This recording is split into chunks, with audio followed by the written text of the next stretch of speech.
Welcome to the Sens Spotlight Podcast, brought to you by the Sick Podcast Network. Before we get started, shout out to our sponsor, Betway. Bet the beauties with Betway and scan the QR code on the screen or click on the link in the details section to create an account and download the app. Must be 19 plus. Please play responsibly. Also, for our YouTube listeners, please hit the hype button. That really helps out the show. And some bad news in Ottawa, but the good news is that we have Dean Brown joining the show, so it should be a fun one. And yeah, hit it, Shane. Turn up your volume. Because you're about to listen to The Sick Podcast. Sens Spotlight. Here's Alfredson, bursts the speed, gets a shot away, score! Daniel Alfredson ends the game in overtime and sends the Ottawa Senators to the Stanley Cup Final for the first time in franchise history. The sickest Ottawa Senators podcast. It's gonna be sick. And we are joined by Dean Brown of TSN 1200, one of the best voices in the world, in my humble opinion. Thanks so much for taking the time and coming on. World. I mean, I love your broadcast, so I can't lie. I've been watching you since I could, and you know that. So it's been an interesting 24 hours, if that, here in Ottawa. Maybe just your general thoughts about, we're at practice. Brady Tkachuk is out for at least 4 weeks. Could be longer if he has surgery, likely. How big of a blow is that? Oh, it's a huge blow. You know, he's the thing that stirs the drink. You know, he's Brady and his personality and his style of play. You know, he's the captain. He is the leader. Sometimes on some teams, the captain is more of a marketing thing, you know, and isn't necessarily the leader of the team. In Ottawa's case, Brady is the leader. He plays a specific style. He's kind of a unicorn in that in this game, that kind of power forward really doesn't exist anymore outside of Brady. There might be one or two guys that are close to him in style of play, but not as effectiveness. So it's a huge blow. So the irony is, for the game where they're going to get Drake Batherson back, and they were totally healthy, it appeared, going into the Buffalo game.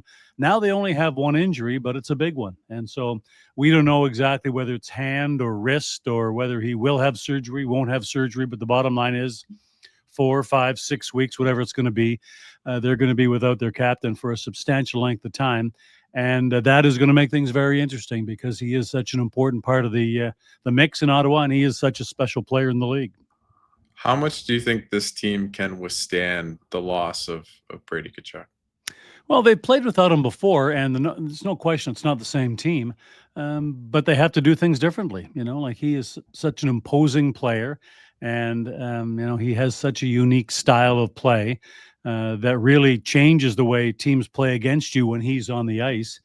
And so you just have to change the way you do things. There's no player, you know, there's no player that's going to replace Brady Tkachuk. That's not going to happen. So you have to go about doing things in a different way. And, you know, you have to go about trying to achieve offense in a different way. And you have to try and recreate his truculence in more of a group method than a single guy method. So things are going to change, but he's one of those players that isn't replaceable. I know the common phrase is next man up. Well, the next man up will fill a roster spot, but nobody is the next Brady Tkachuk. That's a great point. And the guy I look to a lot right now is Tim Stutzle. And I don't know what you think, Dino, but just I feel like he's been forcing a little bit, and now he's going to have much more of the burden of offensive production on his shoulders. And it's kind of maybe not put up or shut up because it's a long season, but this is a really important stretch for the team. But I think specifically for Tim Stutzle not having Brady Tkachuk by his side. Yeah, for sure. There's no question. Being the number one center, there's tons of pressure to begin with. And Tim Stutzle is one of those guys who heaps most of the pressure on himself.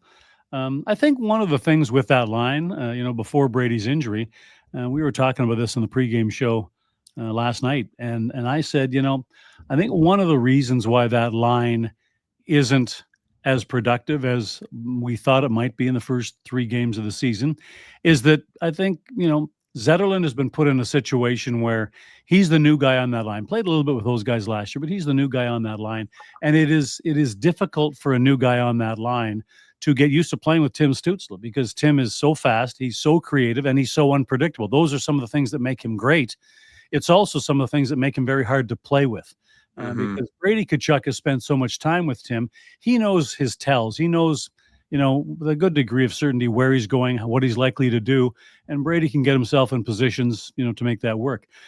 I've watched Fabian Zetterlund, and I think he's still trying to figure out the Tim factor, where he's going, where do I need to be open for him, what do I need to do, and I think that's still something that's going on between those two. So I'm not sure what's going to happen, who's going to be the left winger on that line now, but I think for Stutzle and for Zetterlund, I think that. Them getting used to each other is a major part of it. And who knows? Maybe with Brady out, you have to stop working on that, and you have to go back to something that you know.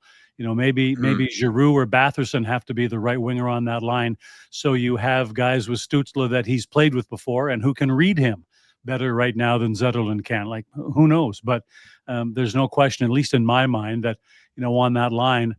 They still need a little bit more time. Needed a little bit more time for Zetterlund to really figure out, especially what Tim does and how he does it. And the interesting thing with, they talk about next man up mentality, but a lot of times you feel like if you lose a center on a team, like number one, number two, that's a big hole. I think with Ottawa, because they don't like Ollie Lycksell is the only other left, like natural left winger, I think, on the team right now. Right. So you have Ridley Gregg, you have David Perron playing on the offside, Zetterlund can as well. But losing Tkachuk, there's not even positionally really a replacement for him, just in terms of, you slot your second, maybe Perron goes onto the top line, maybe, but it doesn't, that's not a certainty, right? Or if Tim Stutzle got, hurt, and knock on wood, because Ottawa's had enough injuries, you can see Cousins going up, right? Or Pinto going up. Like, it's a bit more obvious. So I don't know who goes up on that line. Maybe it's what do you think about Batherson maybe jumping up a little bit with Timmy? Like, they haven't played a ton together, outside of the power play in the past couple of years. What do you think of maybe him coming back into the lineup and giving Timmy a boost on that first line? Yeah, it's a possibility. I think what the coach is probably going to look at is things he's seen in the past, things he can go back to that he knows. And you're right. Batherson has played with Tim before. Claude Giroux has played with Tim before. So, those are two good options on the right side. And you're right about the left side. The only two natural left wingers on the team are Tkachuk and Lycksell.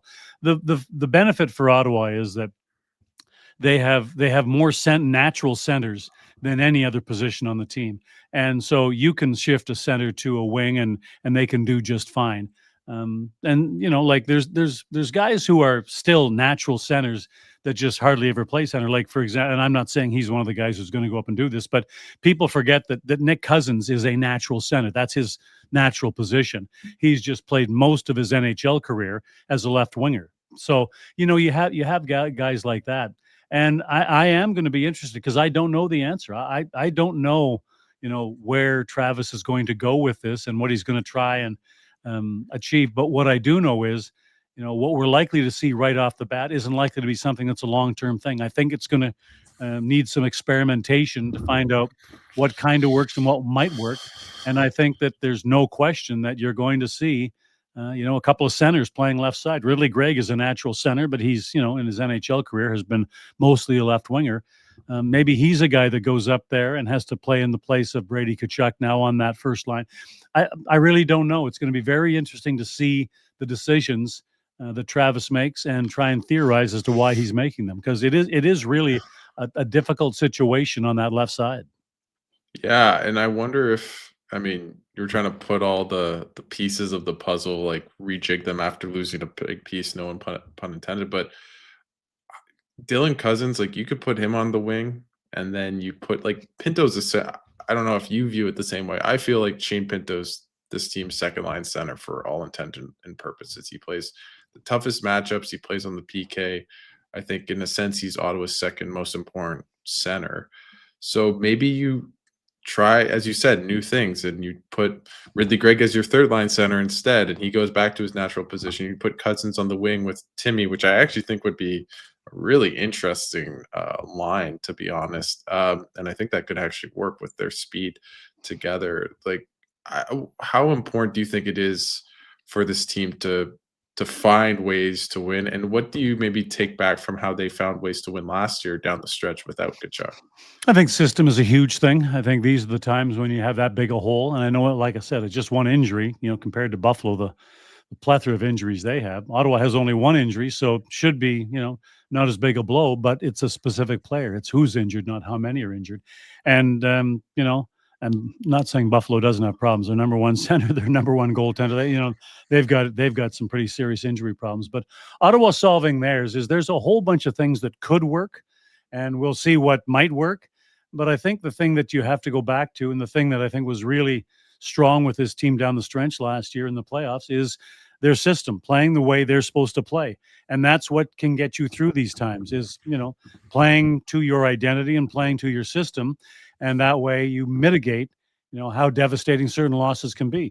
You look at Florida and, you look at how effective they still are, missing two of their most important players. Sasha Barkov is one of the best players on the planet. And they're missing him, and they're missing Tkachuk, again, one of their most important players. But they're still a formidable team because they play the same way no matter who's playing. They don't play a different way. And I look at Ottawa in this situation with no Brady Tkachuk, and I see that as the same thing. They have to play their system. They have to play their way of playing, and that's what gets you through these times. The one interesting thing that Travis Green has talked about this year, and I think it's going to be interesting how he maybe manages that as a coach the upcoming weeks, maybe months without Tkachuk, is he's talked about trying to bring more offense into Ottawa's game so far, and I think it's been mixed results so far, maybe a bit unlucky, but I feel like right now this team needs to buckle up defensively in many ways because they're probably not going to score as much as they would, obviously, without Tkachuk. That's just the fact.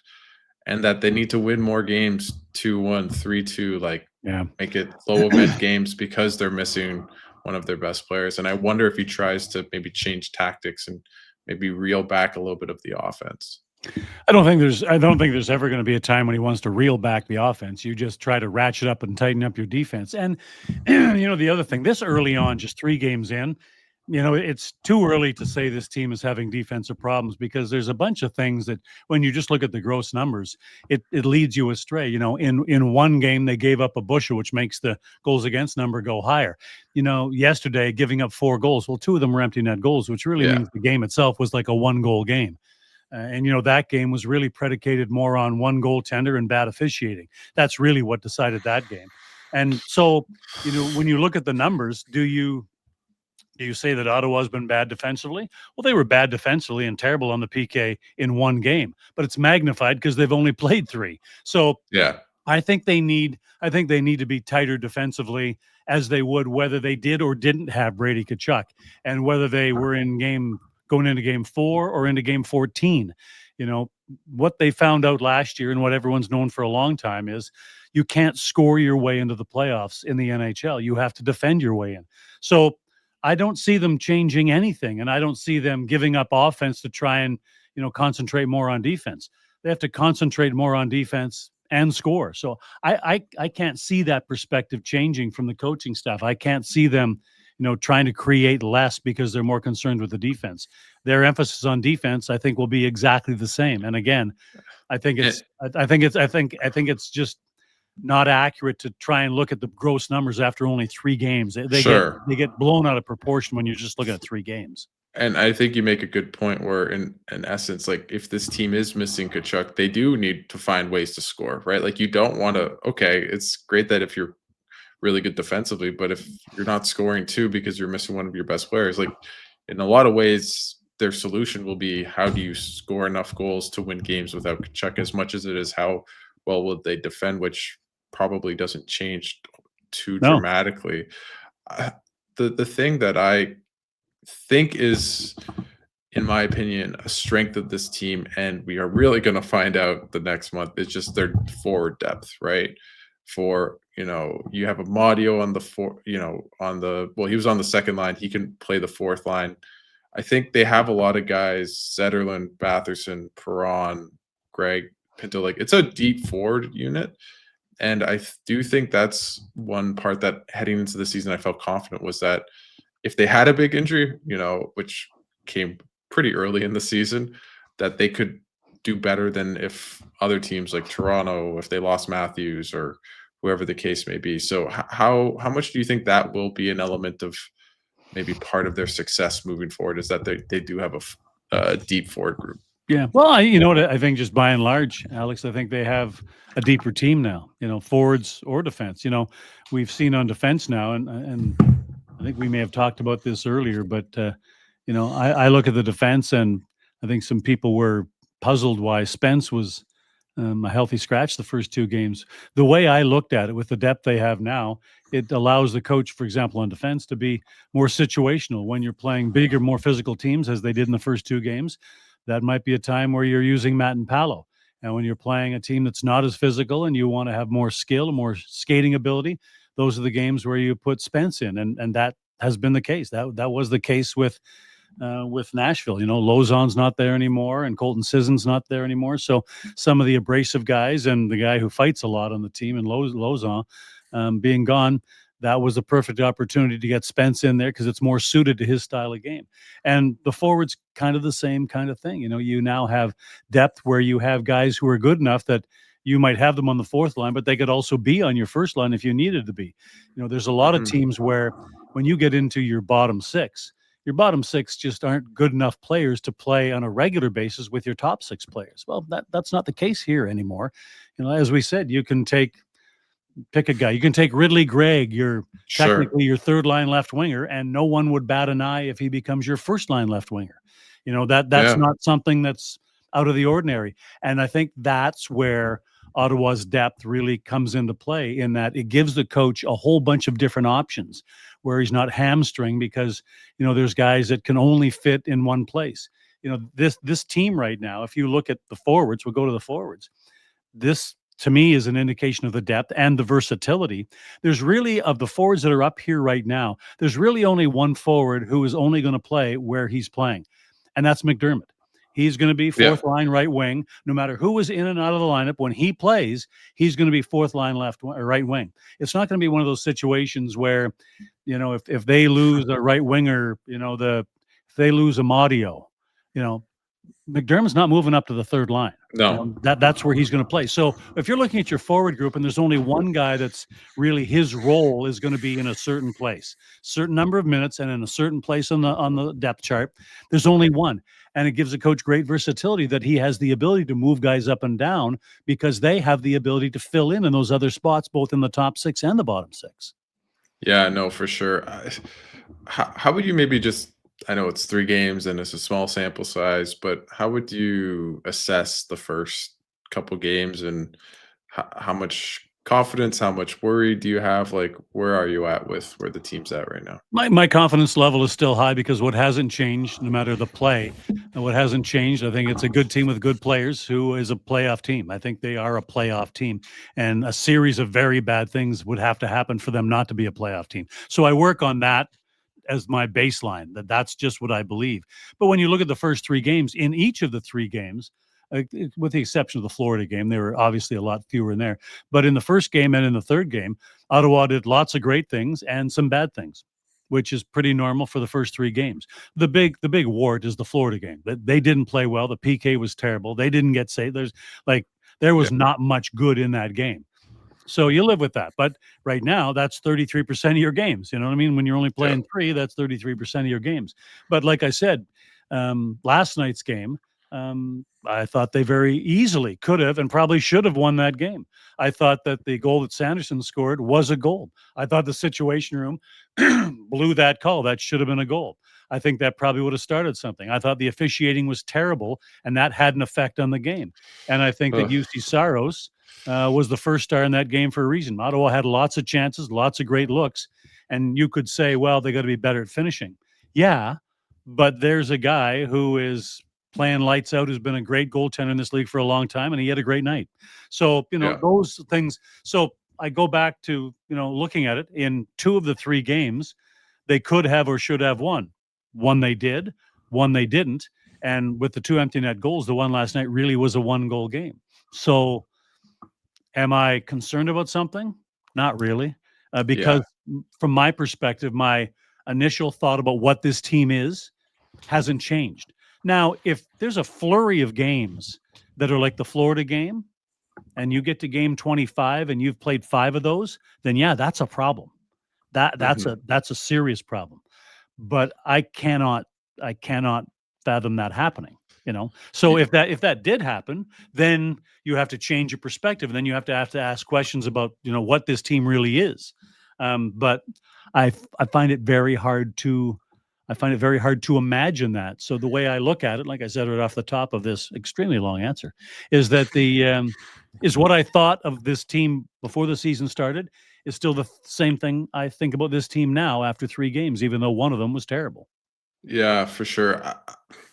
I'm a little bit more lukewarm on their start. I think last night's game, they did outplay Nashville, I thought, especially at 5-on-5, but it's still were really sloppy, I thought, in that game in terms of they didn't feel very cohesive, and it's the start of the season, right? You're not gonna be as, uh, you know, cohesive as you But see, are in game. but the way I look at that though, Alex, is, and you're Sure. not wrong, but the way I look at it is I base it on not their play measured against their best performance.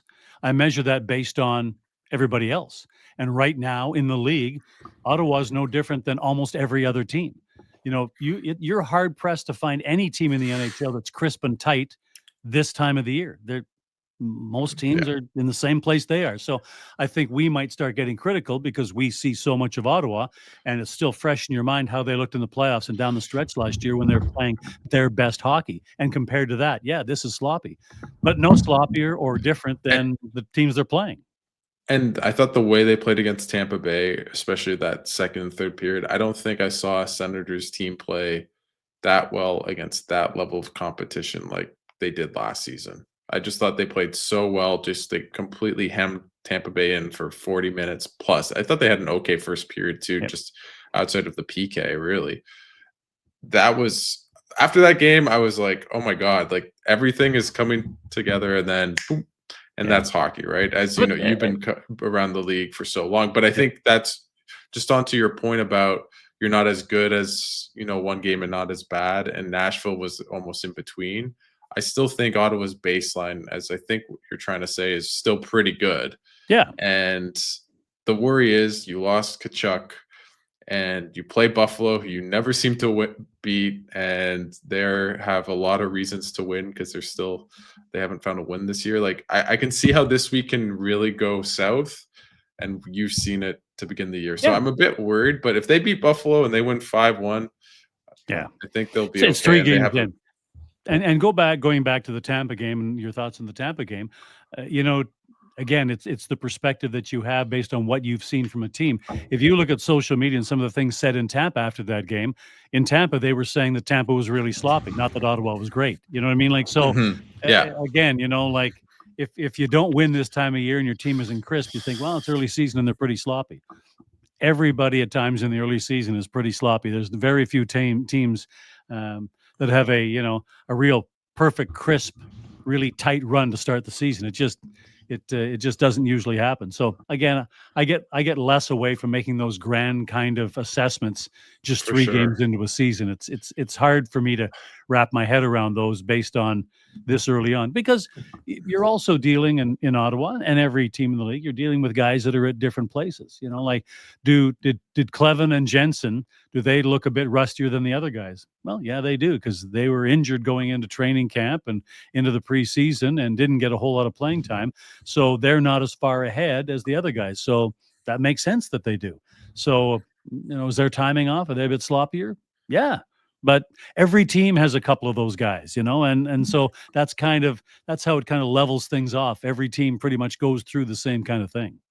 No, for sure, and I think that's the part where you look at Clement and Spence, as you mentioned, you give them a bit of grace, right? And then maybe a guy like Tim Stutzle, and I keep thinking I kind of want us to get to the 10, 15 game mark so that we have a bit of a better perspective, right? It's not just one off or 2, 3 games here or there, right? Like if the Sens went 1-2 in December in a 3-game stretch, you wouldn't say, "Oh, the sky's falling." And I don't think people are at that stage, but you're worried, right? Or you're okay, that's not a good start, right? But when you that happens in hockey, unless you're the 2023 Boston Bruins, you will lose a regular season Yep. game and maybe 2 out of 3. So I do think the team's in a good place.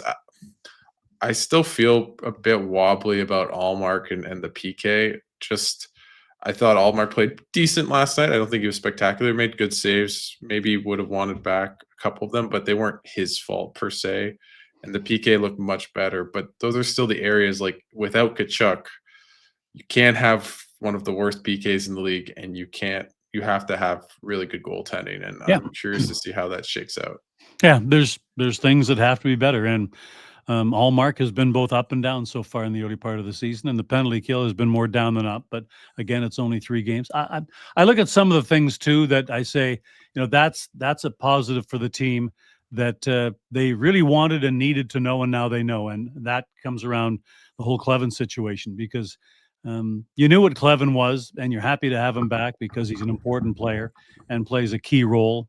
But what we found out with Donovan Sabrango, which you saw a couple of times last year when he got called up and got to play in, I think, just 1 game or maybe 2. I think 1. Anyway, 2, I think. Yeah. 2. Sabrango was seamless. I was really impressed with what he was asked to do and how he played a very simple game. I thought was excellent. And, the byproduct of getting Cleven back is that you also now know that if you need to and you want Sabrango to play, he can play. He can do what you want him to do. He's a guy when he was out there, you didn't look at them and go, well, that's an AHLer trying to be an NHLer. He looked like an NHL player. And that's great news for this team to have that kind of depth on the left side, because as we know, last year, Cleven pretty much got that job on the left side by default because there was nobody ready in the system to be in that. Jorian Donovan was not ready to be you start going through the list of guys on the left side organizationally, and they just didn't have anybody who was ready to be that guy. So Cleven kind of got that job. I don't think Sabrango is in a place where he's going to be able to challenge Cleven for that spot. But also, I don't think there's a massive drop-off. They play a little bit different games. He's not as big as Cleven is. But, you now know as an organization that if you get an injury on the left side and you bump up and your next man up, you know who it's going to be. Donovan Sabrango is an easy walk in there because he can do it and he can perform at a very good level for that role. Yeah, no, I think you hit it on the nail, and I think in many ways we're going to find that out about maybe a Fabian Zetterlund and a Ridley Gregg and those kind of players that are now going to be probably tasked with bigger roles, right? Instead of maybe being an NHL defenseman with the case of Sabrango, we're going to find out, is Fabian Zetterlund the top 6 winger? Like, I think the next month, 2 months, we are going to find out. He is either going to start scoring or he's not. And you're going to think, okay, maybe Ottawa made a mistake, at least for this season. And we'll see. He's still a relatively, he's kind of entering his prime. Ridley Gregg, maybe he goes to the top, as you mentioned. Is he now Ottawa's first line left winger? I actually don't hate it. But then you might take him away from Pinto, and those 2 guys are really good together. But we're going to learn a lot about some guys that, as you said, no one replaces Brady Tkachuk, and next man up, there is no next Brady Tkachuk, but we will learn about whoever replaces him in that role, right? Yeah.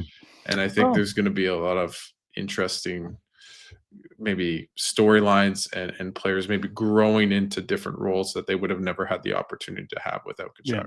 Yeah. Well, with Zetterlund, there's a whole bunch of things that have to happen there for that to be deemed a success. The ones that are obvious are offense, but there's a whole bunch of other metrics, like expected goals is important, slot chances are important, inner slot chances are important, but probably one of the biggest ones is a very simple one, and that's 50-50 puck battles. Right now, in the first 3 games, I don't think he's won enough of them.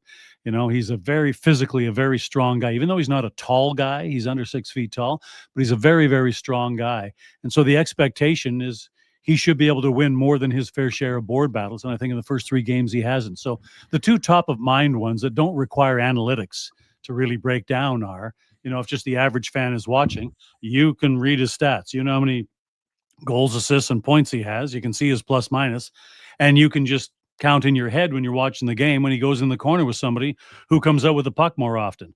And if he's below 50%, that's not where he needs to be. And you add analytics to that to give a bigger window into what's going on with his game. But just in general numbers, those are 2 big ones that are going to be indicators of whether he is moving into the kind of performance that the team wants and expects from him.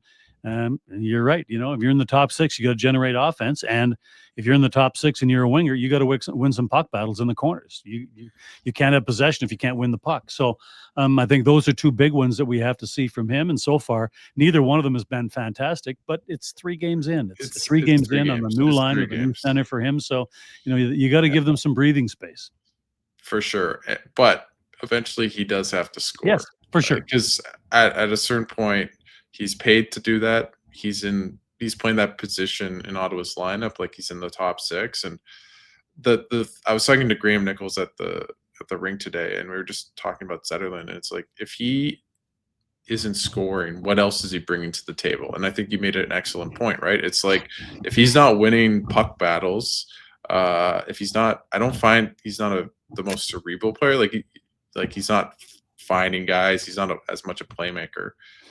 What's he doing, right? I think about like Patrick Laine in Montreal, and I think Zetterlund's by far a better player than him. But at a certain point, it's like, if Laine doesn't score, what's he? Hold on, you think Zetterlund is a far better player than Patrick Laine?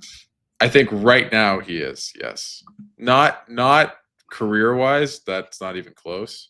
But just go on Habs Reddit. Laine's lazy. Don't diminish his skill.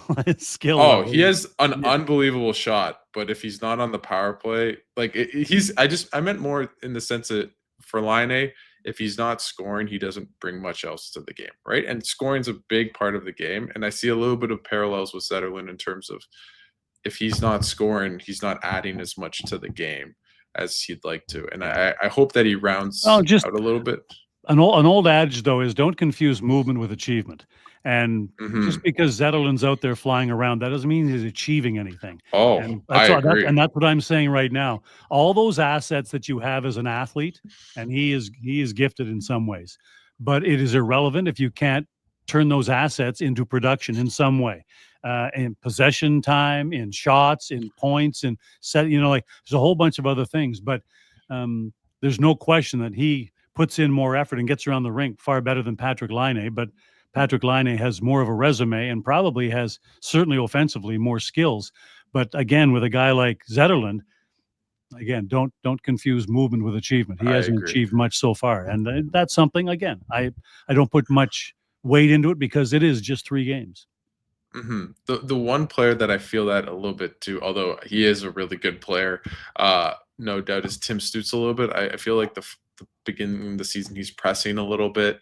I find he's been a bit all over the place. He's trying to do everything all at once. And I find with Timmy, as he's unbelievably talented. Like you could say he's probably the most talented player on the Senators.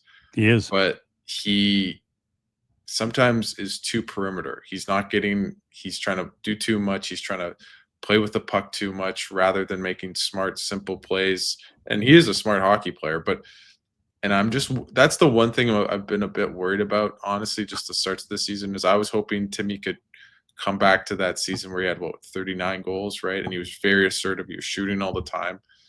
And it feels like he's still that same player, that unbelievable two-way player, works his butt off, but sometimes forces it too much rather than just making it sweet and simple. And that's one concern that he has to change, especially with Tkachuk out.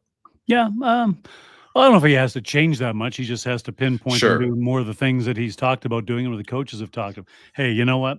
He's a super gifted player. I've always said that he is the most skilled player on this team, and Brady is the most important player on this team. They're not always the same thing. But Tim's skill level, he's just a gifted player.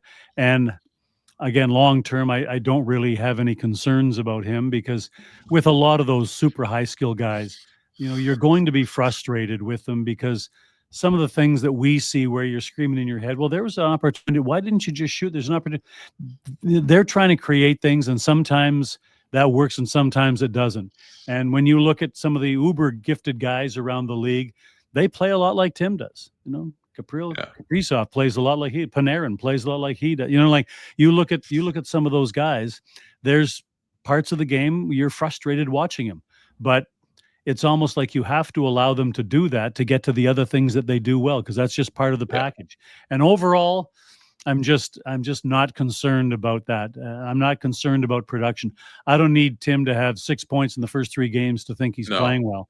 Um, I just think that he, like everybody else, every other top 6 player on this team, is going to feel more pressure to be better, not just in producing numbers, but just be a better player, because of the loss of Brady Tkachuk. Because it has to be a group effort to try and make up for that loss, and that's a pressure that exists for Tim and for every other player that plays in the top 6 on this team.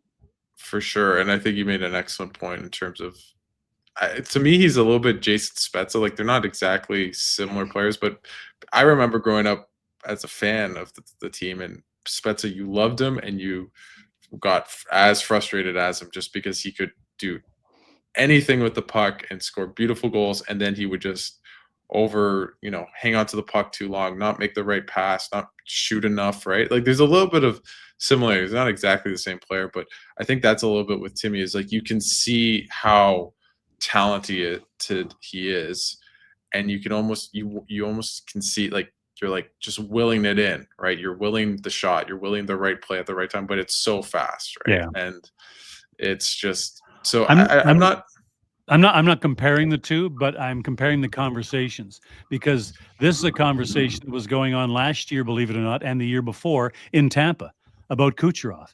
Now, we're talking about a guy who's like a 120-point guy, and because there were conversations, in social media amongst the fan base saying, "Well, but what if he back checked more?" Well, like, think about how many points would he get if he actually got in on the rush and like tried to skate harder, and well, would you give up the other parts that you enjoy, like the unbelievable ability to put pucks in the net? Like he finished 31 points ahead of the next best offensive player on his team, and people were bitching about his game. Like there's things you have to be And willing to accept about the high-end super skill guys. And but that's a very normal thing with a lot of those guys. You see parts of their games where you're frustrated by them. But you always have to ask yourself the question, would you give up the other stuff that is magical to get more of that little stuff that really annoys you? And yeah, that's always the question with all those kinds of guys. and to Timmy's credit, like as you mentioned, Kucherov not backtracking and back checking. Timmy does not do that. There was a play last night. I forget who it was against or yesterday, where he just bolted back, no pun intended, caught up to a guy, stick checked him, and turned the play around to just like one man, like almost the way Sanderson does with his speed. It was a bit similar, right? And I think defensively, he's grown way more as a defensive player the past year, and I guess we're entering year 2 than in essence he has as an offensive player, and that's part of winning too, right? If Yep, for you sure. stick check and you come back and you disrupt a 2-on-1 and they don't score, that's as much as almost in many ways saving scoring a goal or setting up a goal, right? Yeah. So I And think one of the other things I think that we always have to check ourselves and think back to is that, Tim is not anywhere close to being the finished product of what Tim Stutzle can be. In the NHL now, the prime years are considered to be 26 to 31. That's the time frame when, not for goalies, but for skaters, 26 to 31 are your prime years when technically most players are at their best. They're most productive, they're physically, at their peak. Tim's 23. So whatever he yeah, is today, he's probably going to be a lot more than that in 3 years, but he's only 23. And I know because he's been around since he was 18, it seems like he's been here a long time, but he's 23 years he's old. You know what I mean? So I think sometimes we get away from that and just go, well, he's the number one center and they're paying him a lot of money or this.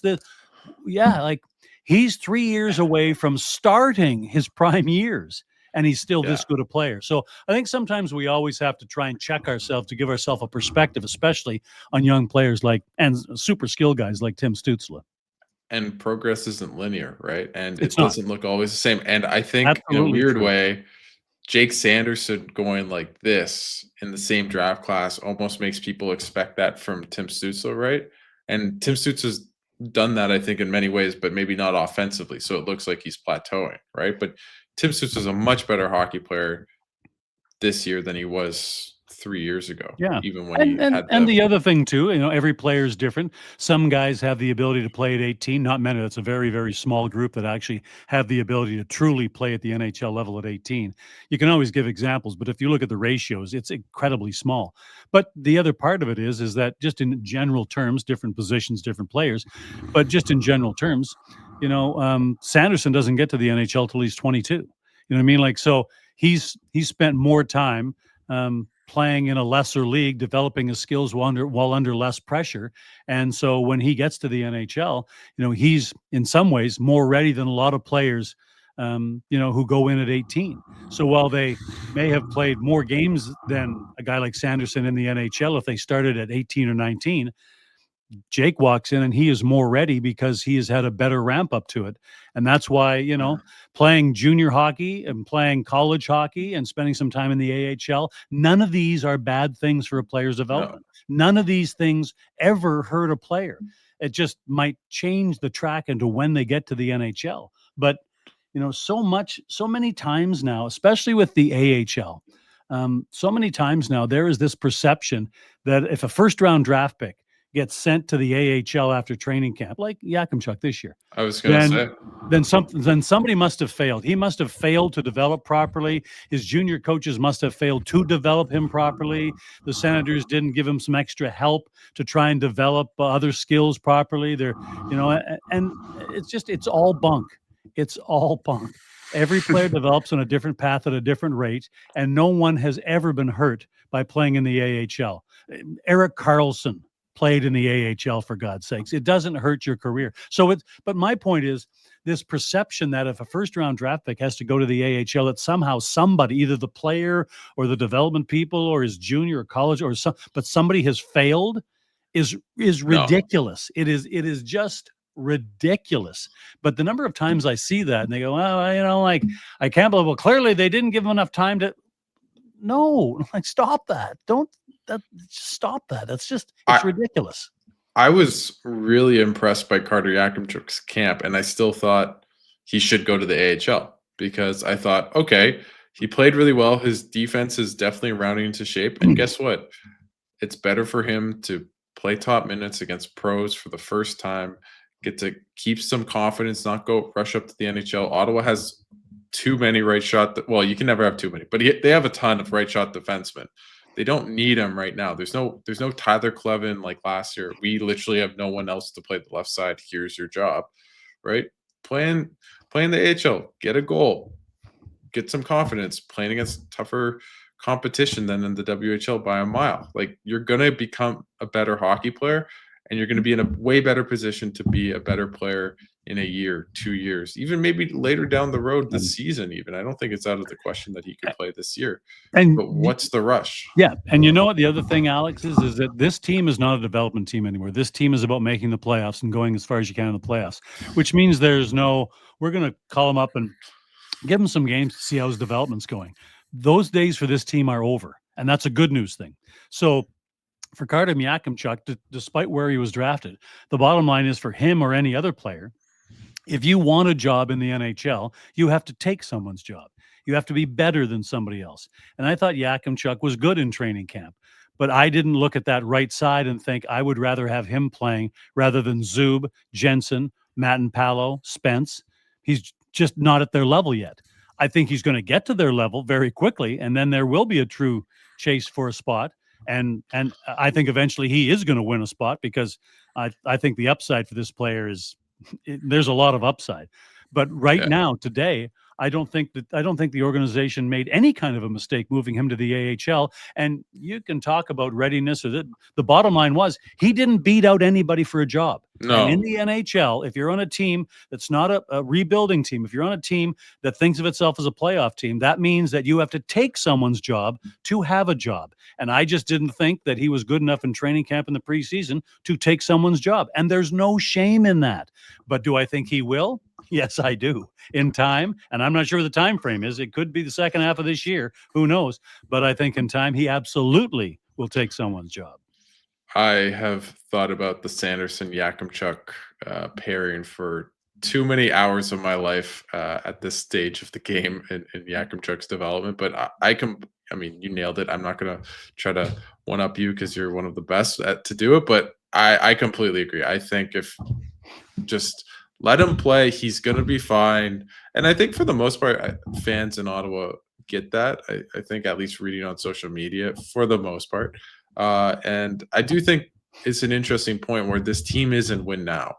And if things go sideways with a Tkachuk injury, where do you go?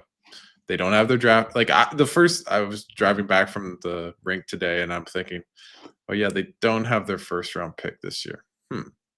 They're not right going to now. bottom out. Right Yeah. now.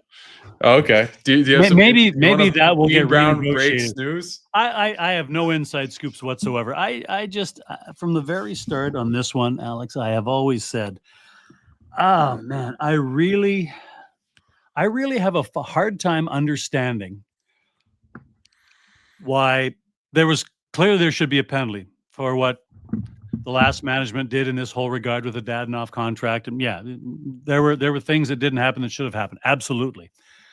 But I have a hard time wrapping my head around the fact that in Chicago, they had sexual abuse going on in their building, in their organization, that it appears we've now found out many people knew in management. And there were people who got suspended and people who got fined, but they didn't lose a draft pick.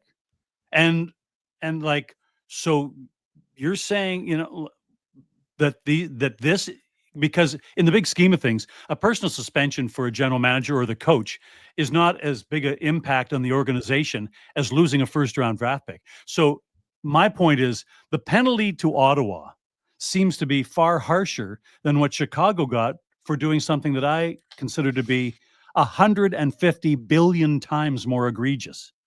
Maybe 150 billion times, 137 billion times more egregious. Yeah. And I just can't wrap my head around the amount of punishment for the size of the crime. And so that's why maybe I hold out hope that at some point, this will be seen in a different view by the commissioner and the deputy commissioner, both of whom are lawyers and assumably would understand, comparative justice. Or maybe there's something that I'm really missing, but I do not understand how Ottawa lose the first round pick over this and Chicago never lost a draft pick at all. I still to this day cannot wrap my head around that, but that's just me. Yeah. The NHL is a flawed organization, to say the least. Just look But at the doesn't it officiating seem last like, night. am I wrong, or does it not seem no, like I completely agree.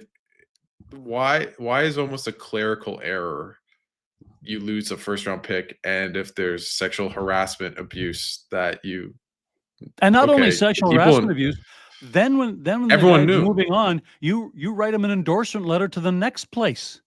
It's like, and Yeah. no draft pick lost by Chicago. I was like, and so that With that's that the thing. draft pick, I keep coming back to when there's some sober second reflection on this. I think and I hope it will be downgraded to something less than a first round draft pick. There still has to be a punishment. I totally agree with that. There Sure. was some things that happened that shouldn't have happened, and there's got to be some kind of atonement for that. But I keep holding out hope that there'll be some time spent and some second reflection before it's time to actually give up a draft pick, and that some other answer will come out, just because I find, again, for the third time, I know I get very repetitive, I just find the crime and the penalty to be so distant from each other. I feel if I had to put any money on it, and I'm not a betting man, is that they will do exactly what they did with Ilya Kovalchuk in New Jersey. What was it, in 2012 for an Allegiant? And Ottawa will get like the 32nd pick. They'll get the last pick in the draft. They won't be able to trade it, which is a huge, like, in any other, if Ottawa has their pick this year, I think it's 75% that they trade it to upgrade the roster. Like, Yeah, probably. yeah. And now you can't do that.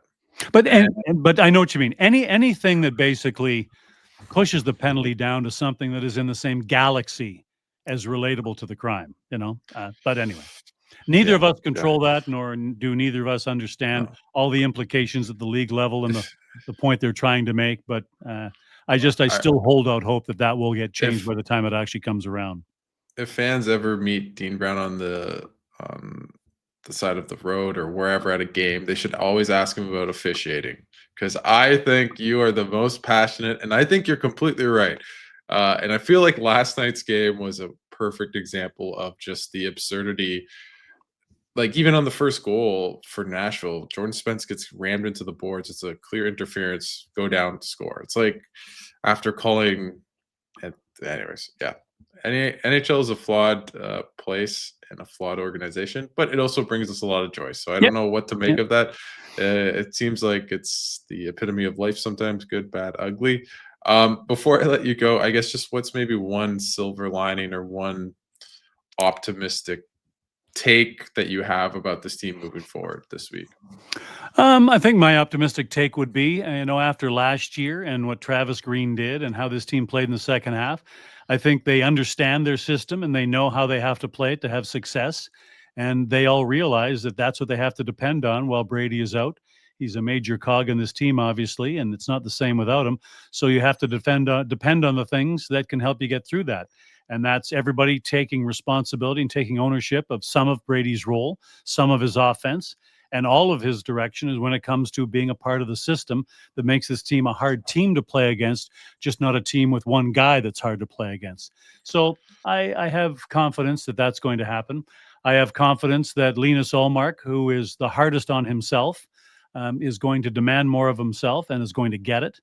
And I think one of the things that we talked about earlier in this, I have confidence that we've seen a couple of people, Donovan Sabrango being one of them, we can go back to that, who have been put in roles to fill in and see where they're at. And I think the answer is the organization is in a good place with their depth where they can put guys in and get the kind of production they need to be able to keep on playing at a high level and be a playoff kind of team.